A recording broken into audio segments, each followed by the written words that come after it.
Valsad Kailash road पर Navnirman bridge बनने से पहले ब्रिज का स्ट्रक्चर टूट गया, तपास का विषय बना। वलसाड कैलाश रोड पर 42 करोड़ की लागत से ब्रिज का नवनिर्माण कार्य चल रहा, वहीं ब्रिज के स्ट्रक्चर का टूटना कई सवाल खड़े करता है। ब्रिज पर काम कर रहे मजदूरों की जान के ऊपर बनाई जब ब्रिज का स्ट्रक्चर गिरा, वहीं 4 मजदूरों घायल हुए। घटना की सूचना मिलते फायर ब्रिगेड एवं बचाव कार्य टीम घटनास्थल पर पहुंची और घायल मजदूरों को अस्पताल भेजा गया।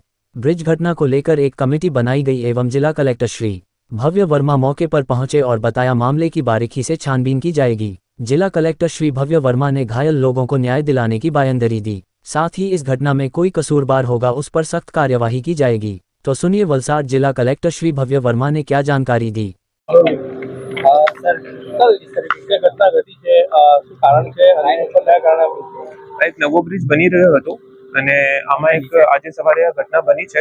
5 લોકોને ઈજા થઈ છે। આમાંથી 4 લોકો એકદમ સ્ટેબલ છે અને એક માણસ અંડર ઓબ્ઝર્વેશન છે।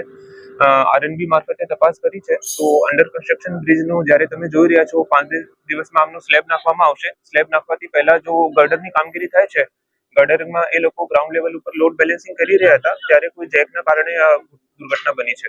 તો અત્યારે એને એકદમ ડિટેલમાં આરએનબી મારફતે તપાસ કરવામાં આવશે, પછી એક્ઝેક્ટ કારણ ત્યારે ખબર પડશે। પ્રાથમિક રીતે લોડ બેલેન્સિંગના કારણે કોઈ ઇશ્યુ થયો છે। કેટલા કરોડના ખર્ચે આ 45 કરોડના ખર્ચે આ બ્રિજ બની રહ્યો છે। 2 વર્ષ પહેલા એમની વહીવટી મંજૂરી આપવામાં આવી હતી અને 1 વર્ષ માટેનું આયોજન છે કે આવતા 1 વર્ષમાં ચાલુ થઈ જાય।